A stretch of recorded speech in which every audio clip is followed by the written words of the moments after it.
El Niño ప్రభావంతో గత 2 నెలలుగా వర్షాభావ పరిస్థితులు ఎదుర్కొన్న శ్రీకాకుళం జిల్లాకు వర్షాలు ఊరటనిచ్చాయి. వేకువజాము నుంచి జిల్లాలోని పలు ప్రాంతాల్లో వర్షం కురుస్తూ ఉండడంతో వాతావరణం ఒక్కసారిగా చల్లబడింది. వేసవిని తలపించే ఎండలు, ఉక్కపోతతో ఇబ్బంది పడిన సిక్కోలు వాసులకు ఈ వర్షాలు ఉపశమనం కలిగించాయి. మరో 3 రోజుల పాటు వర్షాలు కురిసే అవకాశం ఉందని వాతావరణ శాఖ అధికారులు వెల్లడించారు.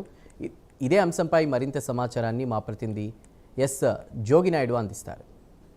ఎల్నినో ప్రభావంతో గత 2 నెలలుగా వేసవిని తలపిస్తున్నటువంటి ఆంధ్రప్రదేశ్ రాష్ట్రంలో ఈరోజు పడుతున్న వర్షాల వల్ల శ్రీకాకుళం జిల్లా చల్లబడిందని చెప్పొచ్చు.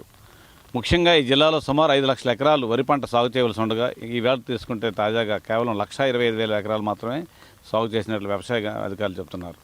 దీంతోపాటు నదులన్నీ కూడా ఎడారిలా తలపిస్తున్నాయి. జిల్లాలో ఉన్న ప్రధాన నదులు వంశధార, నాగావళి, వేగావతి, బాహుద, మహేంద్ర నదులన్నీ కూడా పూర్తిగా ఎండిపోయి ఎడారిని తలపించే స్థితిలో ప్రస్తుతం కనిపించే స్థితి ఉంది. ఇటు జిల్లాలో మధ్యతరహా ప్రాజెక్టులు, అతిపెద్ద ప్రాజెక్టు మడ్డువలస ప్రాజెక్టు కూడా ఈవేళ పూర్తిగా నామరూపం లేకుండా ఎండిపోయే పరిస్థితి కనిపిస్తుంది. ఈ తరుణంలో కేవలం వర్షాధారం మీద ఆధారపడి పంటలు పండించిన పరిస్థితి ఈ ఏడాది రైతులకు ఉంది. అయితే ఎల్నినో ప్రభావంతో గత 2 నెలలుగా పూర్తిగా వర్షం చుక్క కూడా పడిన పరిస్థితుల్లో గత వేకు నుంచి పడుతున్న వర్షం వల్ల జిల్లా వ్యాప్తం కురుస్తుంది. అందులో భాగంగా శ్రీకాకుళం నగరంలో కూడా పడడంతో కొంత చల్లబడింది.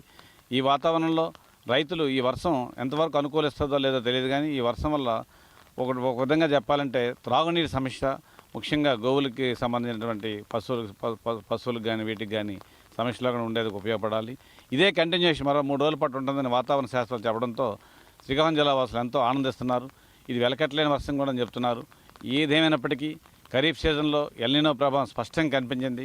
ఇవాళ జిల్లాలో తీసుకుంటే హెచ్ఎల్ కాన్స్టిట్యున్సీలో పూర్తిగా ఎడారి అయింది. అదేవిధంగా ఇచ్చాపురం నియోజకవర్గంలో కూడా 4 మండలాల్లో కూడా పూర్తిగా ఉడుపులు వడలేని పరిస్థితి కనిపిస్తుంది. కేవలం వంశధార ప్రభావిత ప్రాంతాలు తీసుకుంటే అటు ఎల్లన్పేట నుంచి సరుబుజ్జిలి, ఆమ్దాల వలస, నరసన్నపేట, పౌలాకి, టెక్కెల వరకు తీసుకుంటే సుమారు 1,00,000 ఎకరాలు సాగులో చేసే పరిస్థితి స్పష్టంగా ఉంది. మొత్తం 5 లక్షల ఎకరాల్లో కనీవిన చరిత్రలో గతంలో ఎన్నడూ లేదు ఇలాంటి పరిస్థితి. ఈ తరుణంలో క్రాప్ హాలిడే ప్రకటించమని చెప్పి డిమాండ్ చేస్తూ ఇప్పటికే అన్ని మండలాల్లో కూడా రైతులు ఆందోళన చేస్తున్నారు. జిల్లా వ్యాప్తంగా ఉన్నటువంటి 8 నియోజకవర్గాల్లో 30 మండలాల్లో క్రాప్ హాలిడే కావాలని అటు వామపక్ష పార్టీలతో పాటు మిగతా వైసీపీ మిగతా పార్టీలు కూడా ఆ కన్సర్న్ ఎంఆర్ఓస్కి, ఆర్డీఓలకి, కలెక్టర్కి వినతిపత్రాలు ఇస్తున్నారు. ఏదేమైనప్పటికీ ఎల్నినో ప్రభావంతో శ్రీకాకుళం జిల్లా రైతులు కోలుకోలేని దెబ్బ తగిలిందని చెప్పాలి.